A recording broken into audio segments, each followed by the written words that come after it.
Hey, Sox fans.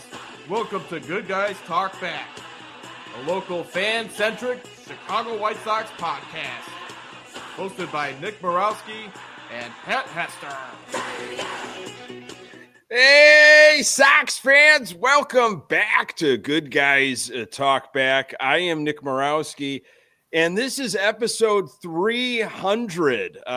We're going to talk a lot about that in today's episode, a real retrospective of where we've come from, what started this podcast, how are things going, kind of the state of Sox podcasting and more. We are recording on Sunday, March 9th, right in there in spring training, counting down until opening day, having some spring-like weather in the Chicagoland area. Hopefully you're able to join us live at some point. Jumping in the comments. We do appreciate you joining us. Sydney, Scott, Sean, great to have you here. The audio available absolutely everywhere you find your podcasts. With me, as always, my best friend, a diehard Sox fan, Pat Hester. Happy 300, buddy. Hey, happy 300 to you. Congratulations. We made it. Took a little bit longer than maybe we thought with some time off, but I'm excited to talk about this 1-0 loss to Cleveland today, a heartbreaker in spring training. We'll take the next 45 to 50 minutes breaking it all down for everybody because that's what you're here for. Yeah. This is why you show up to this podcast every other week and every week during the season. Break down Clevenger's outing. He threw what, an inning, 2 innings or something, had a couple strikeouts. Boy, they're bullish. They're bullish on him to be in the back of that. Can we retire that? Can you please? I really never want anybody to ever say they're bullish on anybody ever again. Yeah. Well, that just brings me back to Gavin Sheets and being bullish in right field. That's true. Yeah, let's retire that. We tried to retire. Who did we retire? Lurie Garcia, the legend. Didn't we try to retire using his name and references to Lurie Garcia? Or was that Yolmer Sanchez? Because Lurie actually did something once. Who did we get that was somebody's brother-in-law that was it Yonder Alonso that that's we had the one. We might have retired that one. Yeah, we retired. I brought it back up. So Yonder Alonso making the 300th episode. Congratulations, Yonder Alonso, wherever you may be listening tonight. We're gonna talk a lot about this podcast on this 300th episode and do a little backstory and kind of how this podcast came about and really I think the state of White Sox podcasting and where we're at here in 2025, because it looks so different than what it did when we started way back when. But we'll talk a little spring training here. Look, it's early still. It is early. As we record here on March 9th, Sox are tied for last place in the Cactus League at 4-11. Again, and nothing is surprising me. I'm so neutral on what this 2025 team is going to be anyway. These are just facts. I'm just telling you, this is the information, Pat. This is the data. It's neither here nor there, but this is just the information. I'm just telling you that this is where the Sox are at.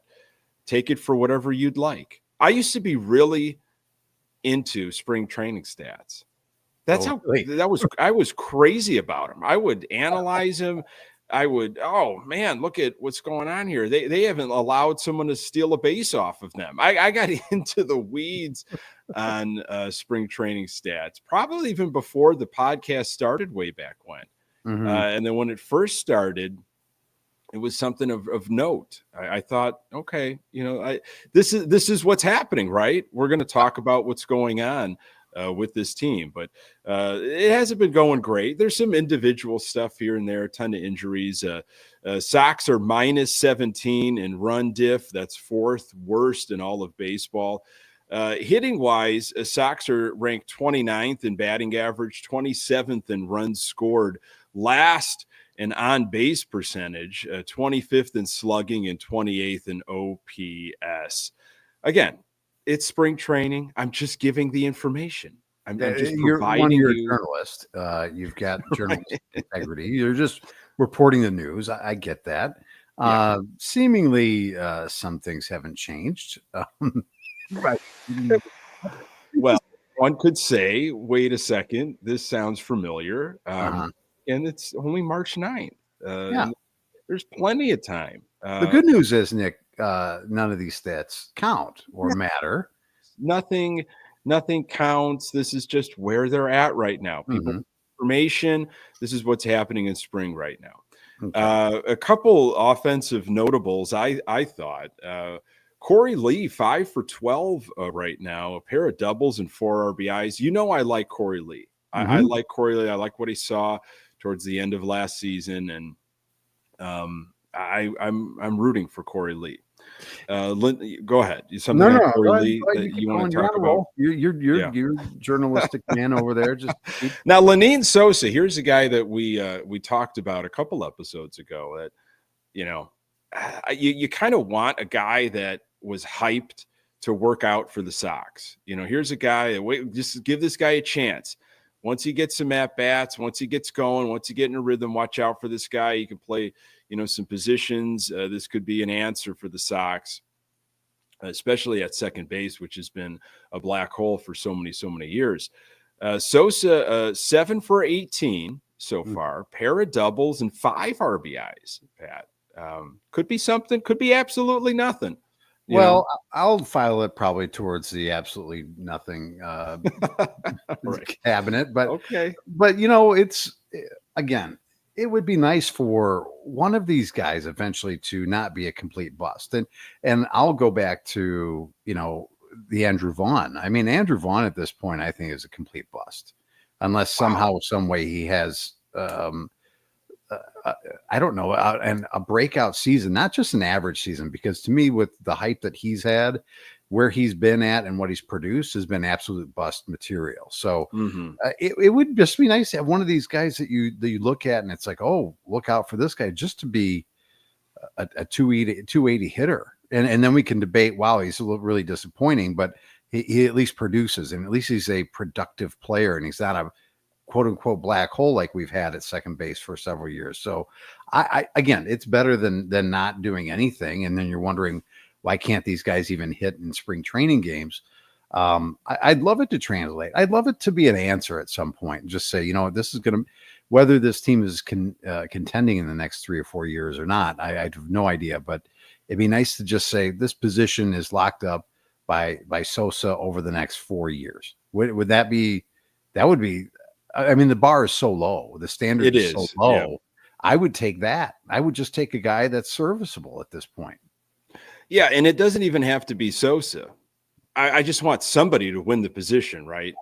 Not by default. Like, oh, I'm giving you this position because no one else is capable. And again, it's a revolving door. I want someone to take the position, earn the position. And, they're going to have a Ray Durham bobblehead day later this year, rightfully so. Call back to the 2000 team and reliable Ray.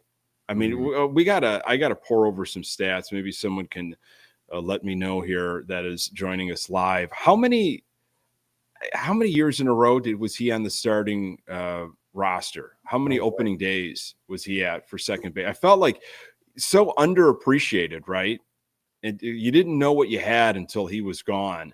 And looking for a second baseman here. What is this? The 9th, 10th, 11th? I don't even know what year we're going on where there's going to be a new second baseman on opening day. So look, if it works out for Sosa, that'd be great. If somebody to just go in and win the position and live up to some expectations.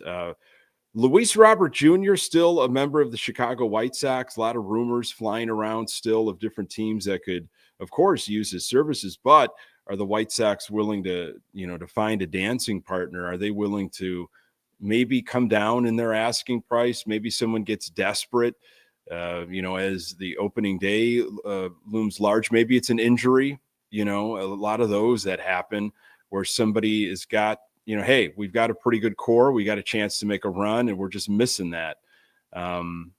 Robert is 7 for 19 so far, 2 home runs, 4 RBIs. Seems to be healthy, knock on wood. So that's great. How are you feeling about him being a member of the team heading into the season? Do you still feel like that's probably going to happen? Somehow you muted yourself, Pat. Pat, this is hold on a second. Pat seems to I think we lost Pat for a second there. This is episode 300, and Pat somehow has managed to mute his microphone, and I don't know if we're going to be able to get him back in the near future. But if he does, hopefully jump back in this episode, we will let him in. But you could do this. You can do a podcast for years and years, and sometimes still the tech completely throws a curveball for you. But what I think he was trying to talk about is Luis Robert Jr. Here's a guy that on one hand, he said all the right things. He wants to stick around. He wants to be a member of the Chicago White Sox for a long term. It's the team he started with. Those are the right things to say. And I don't blame him for saying all of those things. All right. That's the responsible thing for him to say at this point. But, and deep down where he's not going to admit it, he wants to be on a contender. I mean, who doesn't, right? Who doesn't want to be on a contender at this point? I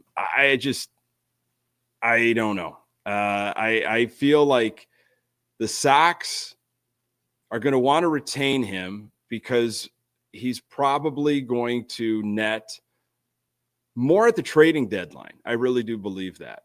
But here's the problem. What are they willing to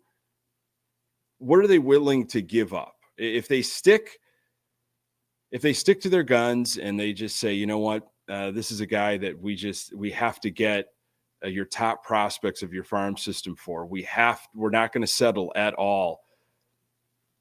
I don't think you're going to get that. Now he's going to have to really mash. He's going to have to just absolutely kill it. And then I would still say a team is going to say to themselves, okay, that was like 3 months. Okay, Robert killed it for 3 months. I'm not going to empty my farm system out for this guy as a potential rental. So, I mean, we'll see. I think it. At one point I was going to say he'd stay with the Chicago White Sox heading into the season. Now I'm thinking they're going to move him before the season starts. I'm going back and forth on it. This is like seesaw all over again, but I think pitching is far more valuable than what you're going to get with Luis Robert Jr., even though he's got a plethora of tools. It's that potential, that asterisk of potential. So Pat is trying to connect still. He's having computer issues. So he'll be back momentarily, I'm sure, as we plot along on episode 300. Not a stranger to solo podcasting. During this run, we're on our 7th season of Good Guys Talk. There he is, Pat. Hell happened just now. Things popped up and said you must restart your computer. My apologies. I hope it doesn't happen again. Yeah. Save it for the biggest episode of the year. My apologies, Nick. But you're a pro. You've done solo podcasts before. Some would say you've been doing a solo podcast with me for many, many years. That's a lie.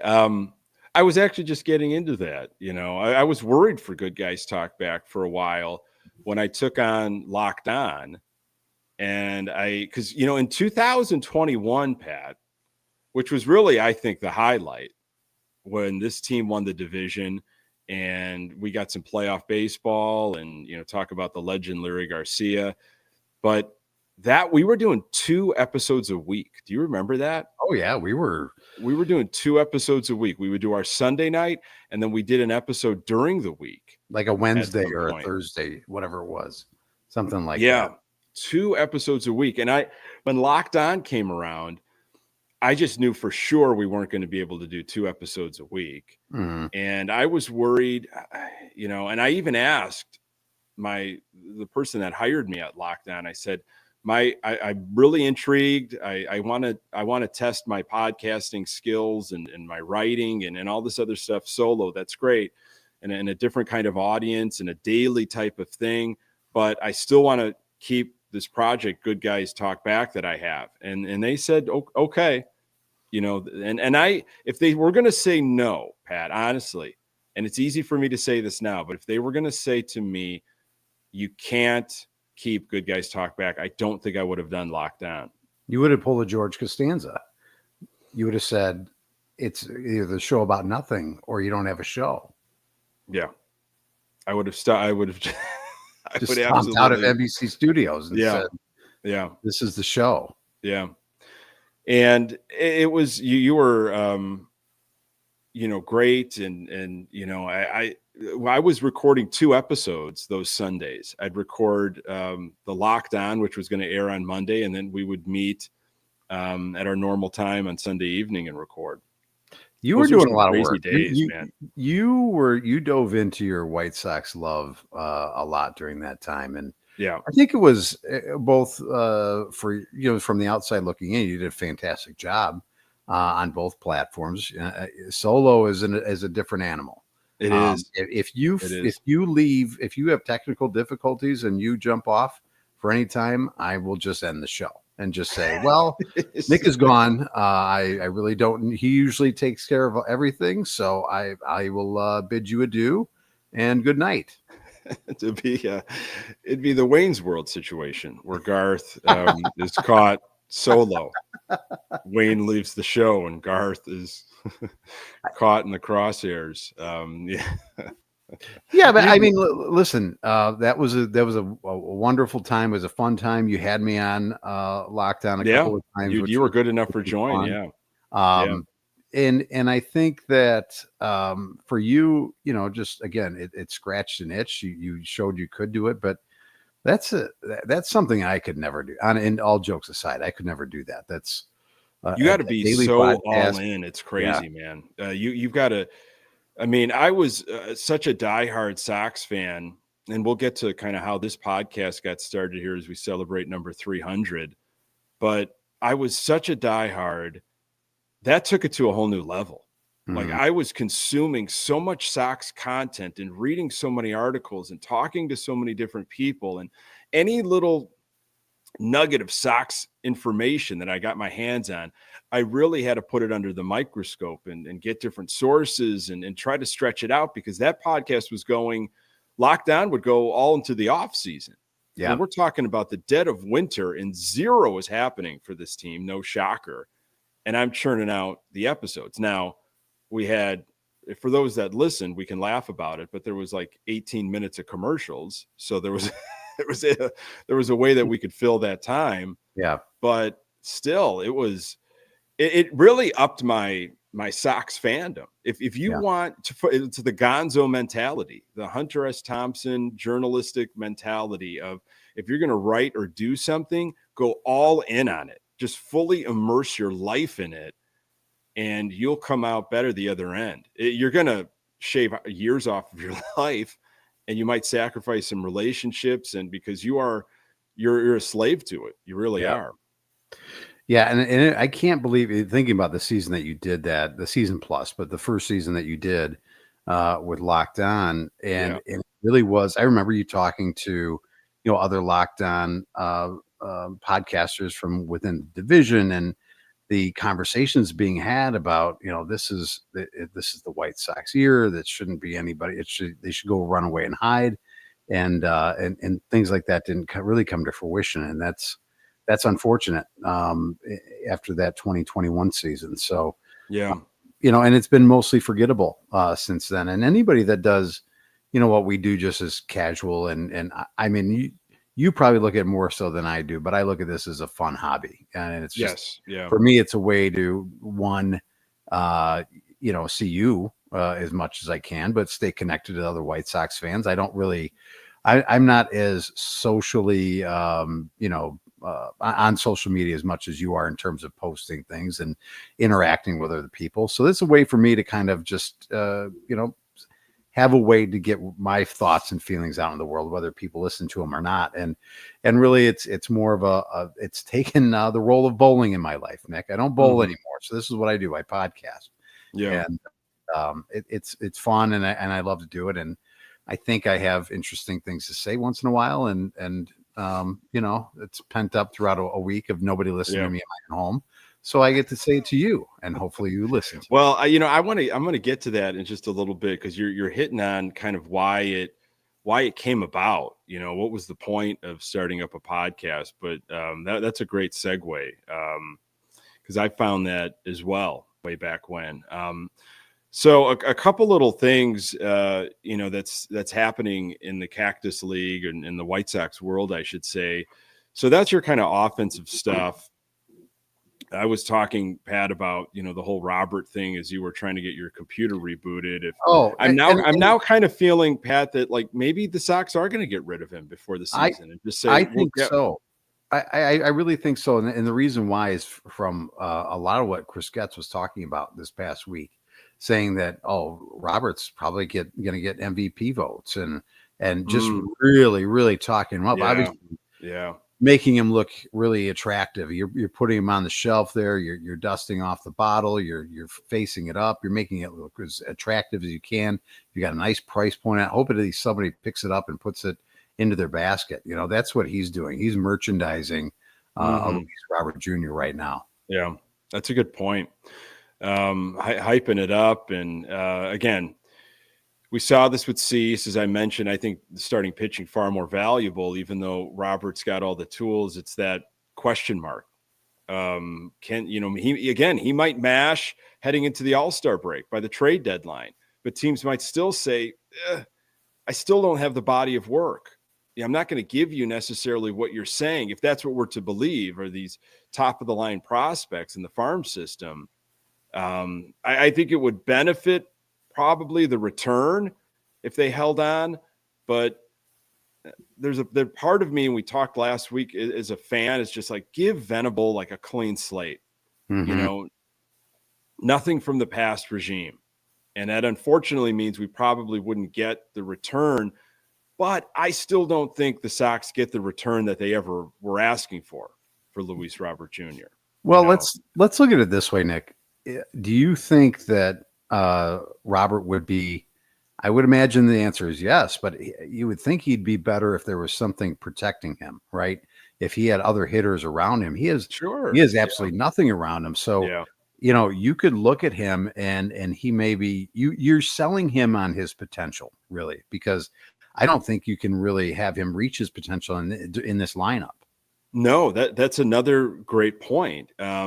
Why would you pitch to Robert right now? Why would you give him anything to hit? Of the starting lineup offensively, I mean, who are you afraid of? There's nobody except for Robert. And, unless Robert he's shown signs of discipline, but boy, not enough.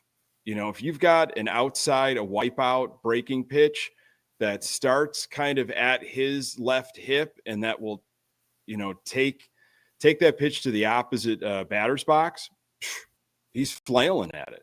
He's opening it up. I mean, that's his Achilles heel. So unless he shows some discipline, why are you pitching to him? So I mean, his numbers might not be there at all. If I'm trading for him, I'm looking at the stats and I'm saying, well, you can't ask for this, because comparably to other players that are in the same vein as him, you wouldn't pay that price. So the Sox, are kind of in a bad way again. And I've said this before, and I'll say it again. It all depends on, and I don't think they're in a position right now to really lay out a timeline for the fan base. But I mean, if this is again, things could change. If ownership were to change sometime soon, this could be maybe a moot point in another 6 months. But I don't think that's going to happen that quickly. But I don't know. Is it let's move along before he gets hurt, before he tears the hamstring off the bone, and then he's really no good to anybody. And whatever we get is valuable to us anyway, because we get multiple probably players that are prospects. One or two may or may not work out, but at least we have healthy bodies, hopefully, in return. It was a shoot for the moon, right? You started high. You started really high, and now I think you got to slowly work yourself down. If that mentality is, look, we want to start fresh. Yeah, we don't want to risk it. Talk about risk going into a season. I mean, we said that with Cease last year, and I think there were even whispers of with the Crochet, if you were going to hold on to Crochet, there's that damaging factor, that you're sacrificing that potential injury for that huge return. So you might want to just cut some of your losses and say, with this guy's track record, let's get what we can get, and let's completely just clean slate and move on with a whole new team. Yeah. Nobody from the previous, core, so to speak, that was going to take us to the promised land. But pitching wise, there's been some bright spots this spring, pitching wise. As a staff, 12th in ERA, 24th in WHIP. Shane Smith has looked good. His last outing, particularly, I think it was against the Dodgers. And Davis Martin has looked pretty good too. I mean, he's making a bid for maybe your opening day starting pitcher. 4 innings, 0 runs, 0 walks, 4 strikeouts. He has got a bit of a chip on his shoulder after what happened to him injury-wise last year. Davis Martin has come on strong. Jonathan Cannon, the guy I've been really pulling for to, shine this year. Again, this is just spring training, but this is where he's at right now. 5 innings, 6 earned runs, 4 strikeouts, though. Not great numbers, but again, it's early. Martin Perez also holding his own. So some flashes there. Schultz and Smith, Hagen Smith, that is. Those guys saying the right things, those guys looking strong. They weren't going to get an extended look in spring, but what we saw, again, gets you excited if you're someone like me that really pays attention to that pitching, that feels pitching is paramount when putting together that next championship team. Got to have that strong rotation. And I'm trying not to look at what Crochet's been doing with Boston. I try to stay away from all the flashy highlights, but it's hard not to, Pat, because just thinking about what a Crochet would have looked like with some of these, if you locked him up and then you really committed to some of these other young guys in this staff, wow, that's exciting. Well, I guess what you have to look at in that situation, Nick, is one thing this organization has been able to do well is develop pitching. And you kind of look at it as, again, we have not nearly been as successful as Cleveland. But Cleveland has gone always the road of get rid of the guy before we have to pay the guy, because we have another guy coming up that's going to take his place behind him. And if we could do that, then the loss of Crochet hurts a little bit less. You can't make an omelet without breaking some eggs. So unfortunately, which you don't really want to break in eggs right now. They cost a lot of money. Expensive, so very expensive. But anyway, I digress. I get it. I know you have in the past. I kind of lose contact with guys when they leave the organization. It is what it is. I'll pay attention when we play Boston and when that situation comes up. But honestly, you can't get held up on those types of things, because guys are going to move on, especially in a rebuild, and you had to know it was coming. And if we were in a position, Nick, where we were going to pay guys, then we decided not to, then I think it would have hurt. But you knew it wasn't happening. You knew you weren't going to keep them, so you knew it was happening for so long. It kind of, the sting had gone away. Yeah. But yeah, I like what I've seen and heard from the staffs so far. There's been some positives, and unfortunately, this team will probably lose a lot of 1-run games, very low scoring this season, or be in games for most of the game, but just can't keep up because of the offense. Yeah. So That's Yeah. the pickle. Yeah, I don't see. Yeah, I don't see where that offense is coming from. Injuries, of course. Not there's the Tommy John stuff that's happened to I think three pitchers now for the White Sox, really hitting our bullpen. But injuries from Taylor, Michael A. Taylor, Benintendi. How about that one? Out for the rest of spring, I believe. Which we were just talking about recently, his health. And boy, he started to feel healthy from whatever was going on last year, and put zero stock in that. So he is going to be resting and rehabbing all of spring. You got Oscar Colas did something to his wrist. Yes, that Oscar Colas, he's still hanging He didn't around. take another ball off the face, did he? No, no. Austin Slater dinged up. Brian Ramos still dealing with an elbow issue. He might just be a DH for a while. Drew Thorpe, which was the big get in that C steal with the Padres last year, still dealing with some issues. I think elbow soreness or something when there was a bone spur removed in a surgery last fall. He might be back in April, which is concerning to say the least, as your big get back from the C steal. And Colson Montgomery dealing with some back issues. He's kind of playing through it. Sox are known for, not dealing with injuries very well, forcing guys to kind of play through things. And then after like a week goes by, then they decide that they're going to put them on the IL. So I just don't understand, for an organization that for so long under Herm Schneider, who was the best of the best, that could keep guys seemingly healthy and on the field. And maybe I'm just remembering my youth in such a glorified way, and nothing ever happened poorly, and you're a kid and you're just enjoying life. I just remember that Herm would just be able to keep guys on the field and healthy at all times. I don't understand how, particularly in the last 10 years, how poorly they've trained and gotten guys back to elite playing level. It's beyond my recollection. It just seems like, a couple years in a row with the injury bug is kind of bad luck, and that happens to teams. But this team just seemingly, you might as well just, walk around in a gurney. Yeah, the injuries are definitely all over baseball. And we, of course, focus on, what happens with the White Sox because, this is our team. I think there's something that has to do with this max effort era that we've been living in over the last, X amount of years. Max effort, not only just from the pitching side, swing the absolute hardest you possibly can. It is all or nothing. Guys get muscles on muscles, and the more muscle you have, there's more opportunities to pull, strain, tear something. I think there's a lack of flexibility, agility, and it's bulk. It's how to get bigger. I mean, we saw it with Lucas Giolito a couple of years ago. Remember when he turned into a monster in the offseason and put like 40 pounds on and got injured in the, I think the start against Detroit to kick off the season. And it came out months down the road, like, yeah, that probably wasn't the smartest thing I should have done.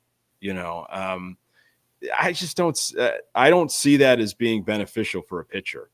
Your legs, but your upper body, I think there has to be so much whip and so much torque.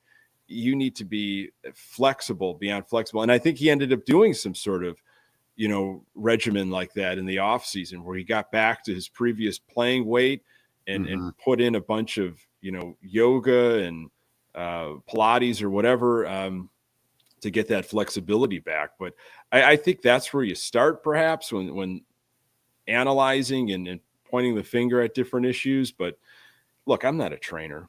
I don't know. No, you're not in your spare time that you. No.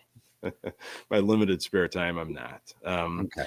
So, here we are, less than 3 weeks away. Opening day is Thursday, March 27th. Boy, it's been beautiful Today was gorgeous in the Chicagoland area, and we've got a nice week coming up. Should hit 70 degrees next Friday if you're in the area. It'd be nice. It'd be nice to have a little bit of that. I'm getting a little excited. You and I are going to be there for opening day. It's going to be a fun time. It's a holiday. I have zero expectations. It's just for the love of the Chicago White Sox. It's just back to appreciating the game. Yeah, it's really. I remember a funny bit that Jerry Seinfeld had in his stand-up. He talked about you're basically just rooting for clothes. Yeah. You're rooting for laundry. You're hoping that our clothes beat the other team's clothes. And that's how I've gotten with this team, because you don't really have many folks at this point that you're going to go out and buy their jersey and root hard for this particular player or that particular player, because more likely than not, most of them won't be on this team next year as it continues to evolve and they grow it. So right now you're just rooting for the Chicago White Sox logo on the front of the jersey and hoping that that your team beats the other team on opening day. And after that, everything else is going to go to hell. But I cannot wait for opening day. I'm really I can't believe how excited I am for it, to be honest with you, with as poor of an outlook as this season seemingly has. But there is just something about this time of year, right, Nick? It's spring. Hope springs eternal. The weather is changing. It was light outside until 7 o'clock today with daylight savings. So it gets you kind of in that mood. March is, really one of my favorite months anyway. You've got St. Patrick's Day, you've got March Madness, and you got the start of baseball. It's a great time of year regardless. So I'm looking forward to it. I think we're going to, we haven't talked our plans yet. We have to. We do. We got to talk plans. We got to talk plans. It's coming up, man. I'm with you. I think there's something about having zero expectations about this team and just watching it. Mm-hmm. In a place that I'm sad to admit I wanted Pedro to fail so badly. And when the losses started piling up, I was torn of, well, maybe if they just keep losing, he'll finally be gone. And that was I hated being in that place as a fan. Yeah. And I tried to get out of it, but I just didn't want him around. I thought he was a horrible manager. I thought he was bad for the direction of this club. It was just he was the wrong guy. And I don't know anything about Venable. I know he doesn't have any managerial experience. He's got a great baseball resume. People have said a lot of wonderful things about him. I just want him to have a clean slate, start fresh, and I'm just glad baseball is going to be back, and particularly the Chicago White Sox. So it's nice to just have that. I'm going to be following. I still don't know how I'm going to be watching yet. I don't know. I've got some plans. I got some ideas, but right now I don't have anything locked down. But hey, baseball's back, and that's a good thing. Yeah, and I'm really somewhat looking forward to getting to, not that I'm going to have him over for dinner, but getting to know Will Venable. And because I really don't know much about him. I haven't really heard him talk that much because of the lack of ability to watch anything spring training wise at home or consume a lot of White Sox content, video wise. I'm sure I could go out there and find it, and maybe I haven't sought it out like I should, but I'm looking forward to getting to know what kind of, because you're going to hear him after every game and the press conferences and what those will happen and how he's really going to deal with the losses that'll pile up, right? They will. And they will. Hear, the inevitable coach speak, forget this one. We've got another one tomorrow, which you probably will. I think it's in the manual of being a manager in baseball, but I'm looking forward to getting to know him a little bit. And I don't know really what I'm looking for. Like, am I looking for the calm, cool, collected, not that you want to have his record, but a Robin Ventura? Or are you looking for it's us against the world, Ozzie Guillen type, or somewhere in between? I'm looking forward to get to know who he is as a manager. Yeah. Speaking of Ozzie, Howard mentioned it in the comments, and I thought this was already announced, because he was on the SN commercials way back when, but I thought this was like, yeah, we knew this. Mm-hmm. But now officially, Ozzy is back with Chuck in the pre and post. So got nothing wrong with that. I have, that's entertaining, man. Yeah. I mean, Chuck, okay, he's been around forever. He kind of plays that straight man, I guess, to Ozzy's wild card. But having Ozzy talk about this team, I enjoy that. Let me ask you this question, and maybe Yeah. I'm looking too deep into this announcement. Do you think this is good for us in terms of Comcast viewers? Like, does this mean anything? Like, okay, we're getting our shit together here. We're bringing Ozzy back. We know this is probably the best part of, a White Sox broadcast, and we're just about to cut a deal with Comcast. It might raise your bill a little bit because that's how these, sports channels are being viewed by the provider. Or is it we're not anywhere close, so you want to get your taste of Ozzy, you better pony up the $30 a month for the app or whatever it is. Yeah, I'm not reading too much into it. I don't know. It's probably trying to tantalize people to, okay, well, he's back, so pulling on the heartstrings a bit of, baseball's coming back, that romanticizing about it. But that's short-lived if you're just kind of a novice baseball or Sox fan. There's so many people that I've heard from that are like, I don't have access and I'm not looking to get access. No way, with how bad that they're going to be. I have no interest. And I think I am in such the minority. I think you and I and all the people that have joined us, tonight and continually to join us, and over this now our 7th year doing this, it's a niche thing, that people who crave White Sox need it in their lives. So they're consuming content constantly, from podcasts to articles, and they just can't get enough from the mainstream. There's all these alternative ways. That's not a normal thing. Because the normal thing, I think, from a lot of people, whatever you view as normal, is I'll just passively follow the Sox, especially now.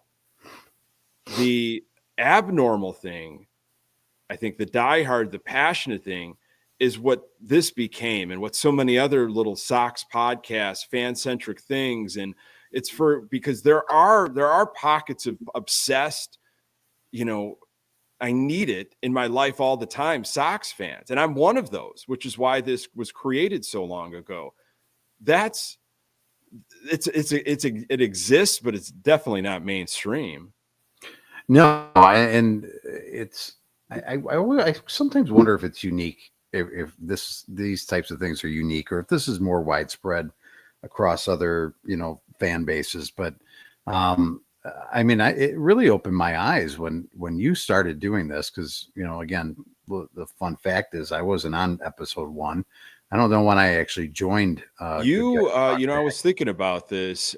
So this is going to be our 7th season. I started this with a friend of mine at the time in Chicago, Jeff Julian. And for those that I would love to know, if you were listening way back when in season 1, when I was with Jeff Julian, those were in-person recordings. I mean, COVID changed everything, how people recorded podcasts. Even you and I were recording them in person for a long time. And then we were doing it over the phone. Once COVID hit, man, that changed, the Zoom and the StreamYard and all these other ways of doing things. But Jeff and I were together for almost an entire season. And he, smart, funny guy, had a lot of sports knowledge. He was kind of like Cubs and Sox, but brought some great content in. And he was a radio guy from St. Francis and Joliet, really talented musician. I thought the chemistry was great. We got along. And that was the season of 2019. The podcast started the winter meetings of 2018, December 2018, when, of course, the Manny Machado, Bryce Harper thing was going to go down. I mean, that's how it began. And then the fallout. And so it was born, this podcast, in a lot of toxic views. Here we are. We could have really jump-started things from this rebuild, and then everything went sideways. I mean, but 2019 was the first season. And then you came in season 2. And what I was always wanted, I don't know if I ever asked you, was like, what were your thoughts when you knew I was starting a White Sox podcast? What were my thoughts? That I want to do this. Yeah. Those were my thoughts. I think I would, again, it's something that has kind of scratched an itch in terms of, getting back to my roots as far as if you want to call me a broadcaster from my college days. Yeah. And a career that I kind of let slip by the wayside, didn't really pursue. So this was a great way to do this. And again, you and I, because we've known each other for so long, I knew the chemistry would be great. And as long as we could, be somewhat entertaining to people, I think that's what keeps me going. And seemingly people are entertained by the both of us because we're idiots. But I always wanted to do it. I was hoping that I'd get the opportunity. I feel badly that I murdered Jeff Julian, but I mean that's neither here nor there. He's in a better place. He's probably going to live longer in spirit. But yeah, it had to be with a diehard. You and I mean, we go back. For those that have just kind of recently started listening, Pat and I went to college together, did radio together, and this has been so therapeutic. I mean, we call it Sox therapy, and people often ask me, how did it start, and why did it start? Why would you ever want to do something like this? And of course, I had a radio background, and I've always loved that way of doing things and entertaining and putting your ideas out there. When podcasting became so tangible, almost like it didn't cost you much to get the equipment, and the tech was pretty easy. I got, and I'm very open about this. Hell, I got a second podcast about it. I got sober in mid-September of 2018, and I was just a diehard Sox fan, and I was like, I need an outlet. I need a creative outlet, and my wife can't hear me. She's tired of all the comments I'm making constantly during the game. She's like, you need to find a way to get these comments out there. And I didn't know a lot about Sox podcasts at that time, fan-centric podcasts. Chuck had his. Yeah. And, I listened to a podcast that's still going on now with a couple of guys. That was one of the only fan podcasts. And I was like, okay, they're smart about the team, really stat driven, kind of pretentious, to be honest with you, kind of talked down in a way that was like, I didn't, and the personality just wasn't there. And I was like, I want to know more about, give me something. It was so down the middle. It was so neutral. I was like, give me some energy, give me some passion. Yeah. You guys know what you're talking about. That's clear. You're watching the games. And when I listened to a little bit of it, maybe a couple episodes, and I just said, I can do this. And and I'm like, but is there a need for it? You know what I mean? Is there interest? Because do people also think the way I think? In terms of a fan-centric, I don't have credentials. You're not going to get, quotes from, first source quotes from managers or players. I'm not going down to spring training to necessarily be in the dugout. I'm not showing up with media credentials, but you're going to get my take as a fan, just from watching it and just how I liked sports radio years ago, whether it be the Score or ESPN 1000, those passionate fans that really spoke the way you spoke and thought the way you thought watching the game. I'm like, I know there's other people that are watching the Sox game that think the way I'm thinking here, that are this in the weeds. So that's really how it started. And I think it kind of that year when Good Guys Talk Back started, I think there might have been 3 or 4 others from what I understand that might have started around that same time.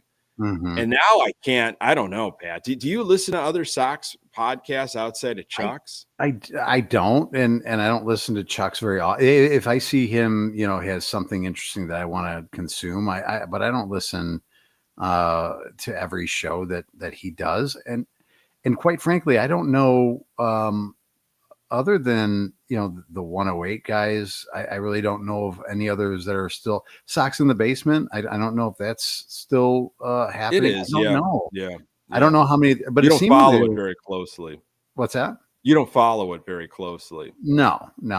So I don't know how many are out there. Not that this is like some type of contest who survived and who didn't, but there were some people. I think it is that's the thing. I think there is I don't take it as serious that I think some people take it, and to each their own, like Mm-hmm.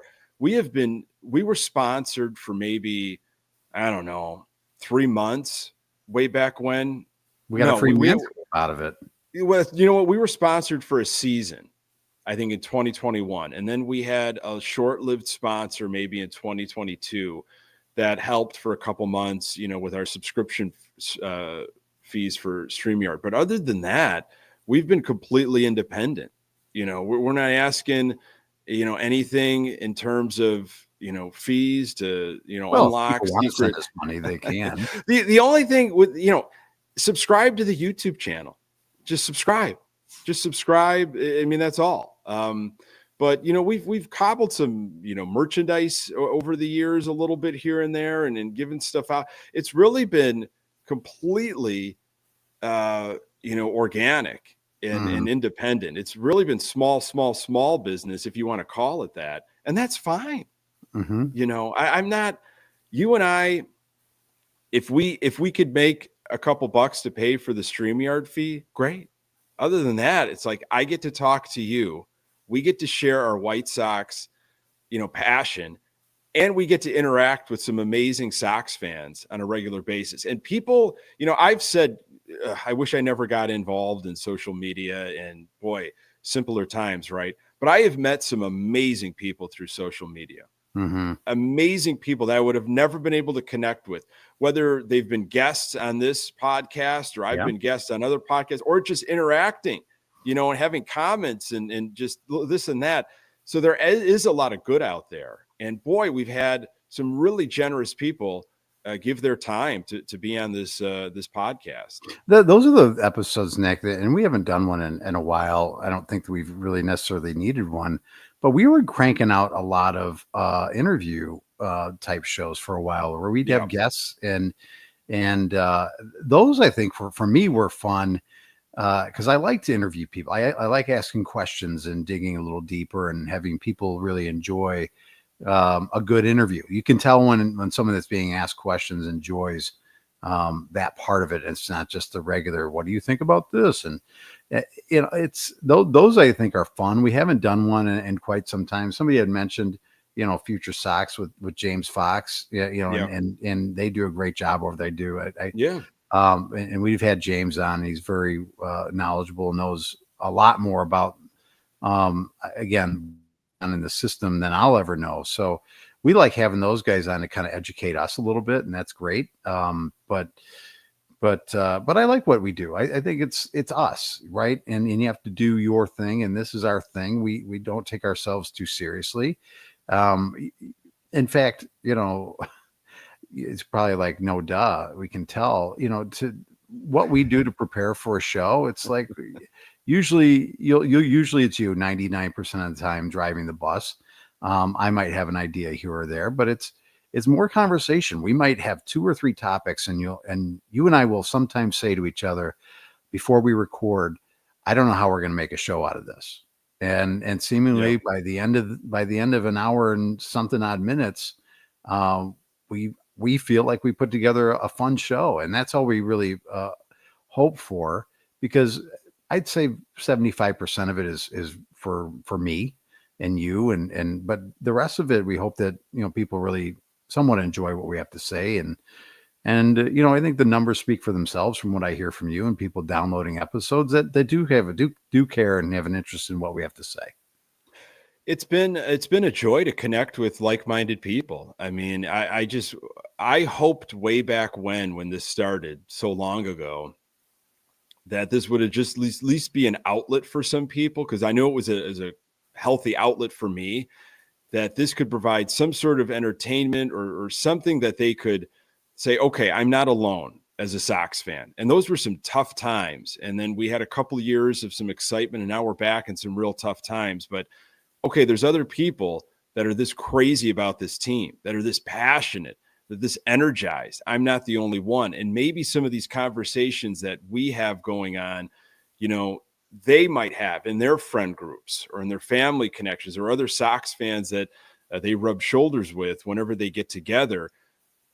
And I don't know, it like wildfire, more people are talking about the Sox.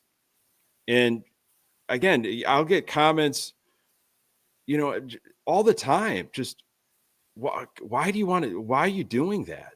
Why are you doing that to yourself? What's there to talk about? Oh yeah, I get that one all the time. This team is horrible, and I'm like, I get that, I understand that, but it's my team, all right, and I don't care. I do. I shouldn't say it. I do absolutely care. And if you've been listening for a long time, you know that I very much care, and I have strong opinions on, how this is going to change and when it's going to change and all that other kind of stuff. But I'm just, I'm going to be recording a podcast no matter if they're, 0-15 to start off the year or 15-0. Yeah. So it was never, when I started it was never of, I'm only going to do this if they're good, because that's never been my fandom for the years, growing up as a multi-generational Sox fan. It's like, you're a Sox fan no matter what. And there's disappointment all the time, and there's been some elation and, curiosity and anger and all that kind of hope. We're in hope. But, my interest is just in the team. Like, you going back to laundry, it's like, I don't have any real strong connections with players right now. It's the team, man. I'm following the team. Yep. Greg wants some merch. I don't think we're going to charge Greg for it. He said take his money, but no. Greg, comment if you're going to be showing up for opening day. Maybe we can hook up with you and get you. I don't know if Nick has anything left in the. I have some T-shirts still laying around. I still got some T-shirts. So, Greg, if you send me a message on whatever social media platform, let me know what size you're looking for. You've been so many great people that have, supported and passed this podcast along. Not just the people that we've had as guests, and we've had,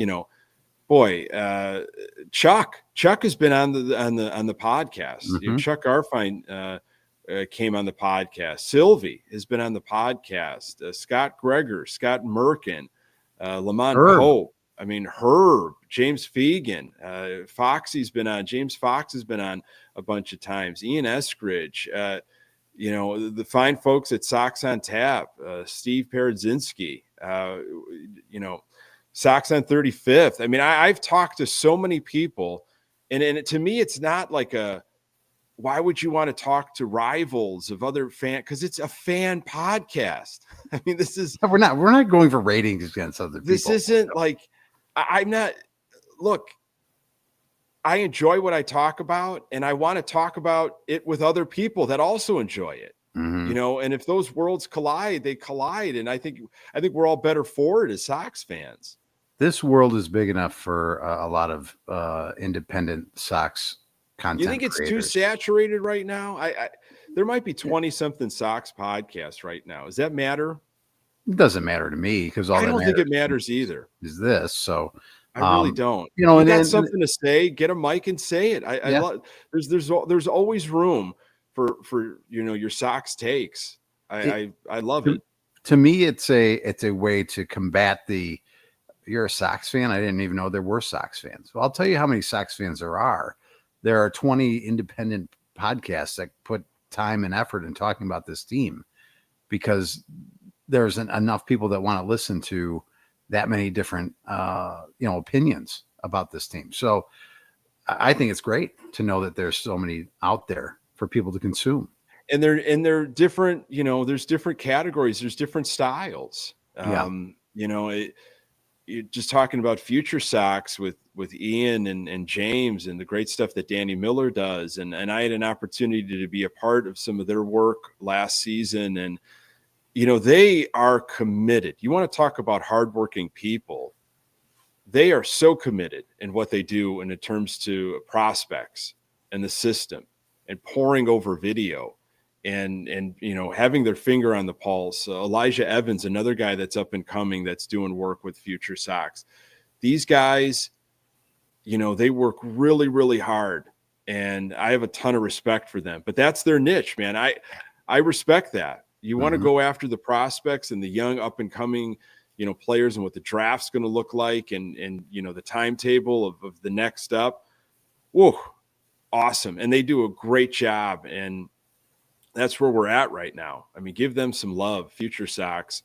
Yeah. They do wonderful work. And so, I mean, Pat, we're going to get to our quote of the week, and I want to thank everybody that, comes here on Sunday nights, and it's become a small family, we see on Sunday nights and get to comment and talk with, and it spills over into the week, and all the great comments I've got from people, who tune in for the audio, and so many wonderful messages over the years, appreciation. And I've met so many people in person, and I hope that continues as, we're gearing up here for opening day. But Pat, just a million thank yous to you here. I mean, 300 podcasts, man, that is not a number that I take lightly. I mean, I can't believe it that we're here, and you've got a ton on your plate, buddy. You have a ton in your life that you have been able to prioritize this, and this has become our friendship has grown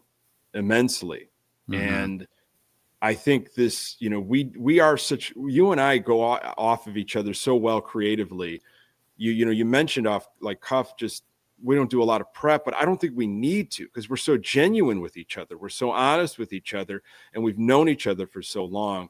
We both have the highest interest. So I want to thank you for taking this journey with me. And it means a ton that you've made this commitment.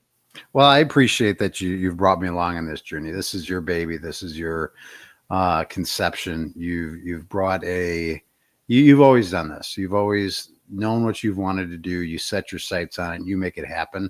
That's what I respect most about you is that you're able to take a thought and make it a reality. And you've done that, whether it's this or anything else you've achieved in your life. So kudos to you for all that you've done. You are the one that is a creative genius behind this, that has really brought it to what it is. You do the research, you do the work.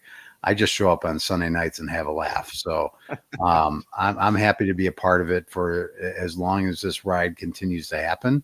Maybe if you and I are still doing this and they win the World Series, maybe we call that the last episode and just end on a high note. So I seemingly will be doing this for the next 40 years. I like that though. I really like that. It's that 2021 season was pretty magical. When we were, it was such a joy talking about them, and the people that we brought on to talk about them. There was just so much energy, and I almost want to stick around and get that again. I want to be part of those winning ways again, and talking about winning White Sox baseball with you, especially, and with everybody else that joins us. That was a fun year. In 2020, the limited time that we had, that was pretty exciting too. Once it got started, I mean, we were the season was starting. It wasn't starting. Yeah. We were like you said, we were recording on phones, I believe. We were, yeah. And I don't know how we did that and put together a decent podcast, but it has come a long way. And yes, I welcome the days when we can talk about winning baseball again. Well, let's hope. So we'll take a week off next week, and then we'll be back. I think that would be is that the 23rd? So that'll be a week before. And then Probably just a couple days before opening day. Right. So we'll really set the stage of, the season kicking off. And I think then we'll start getting into our weekly routine as the season starts. So that'll be fun as we'll have far more action and things to get angry and hopefully excited about. So before we get to the quote of the week, thank you. A million thank yous to so many people out there that have continued to promote this podcast, push it along. Even when people would laugh at you, like, what do you do? I mean, why are you wasting your time on a Sox podcast? We've really appreciated it over the years, and hopefully it continues. You can find the podcast absolutely everywhere. Subscribe, and our YouTube channel, Good Guys Talk Back, subscribe to that and pass it along. Here is your quote of the week. This is from Will Venable. This just happened here on Sunday. We want to go out there and win every game, Venable said, and certainly have to be creative on what the path to that victory looks like on a given day. I hope you put the right pieces together to turn wins into wins. You want to win games and that you're ahead late, so we'll be creative in whatever that looks like for us. That's a man that has no idea what he's doing or going to do. But I remember when I said I wanted to get to know Will Venable. I wanted to get to know him less after that comment. Poor guy. He's just trying to make it work. To be winning at the end and in the middle so we can win is what we want to win. Yeah. Hey, winning mentality. That's what you got to start with. And then it'll all just fall in place. Just bring the grinder rules back, for crying out loud. Let's get back to it. Pat, my friend, always a pleasure. I feel better. Hopefully you do as well. I feel great. I'm glad I was able to get back on. Happy 300, buddy, and we'll see everybody in a couple weeks. Okay. Hey, for Pat, Hester, I am Nick Murawski. Until next time, go Sox.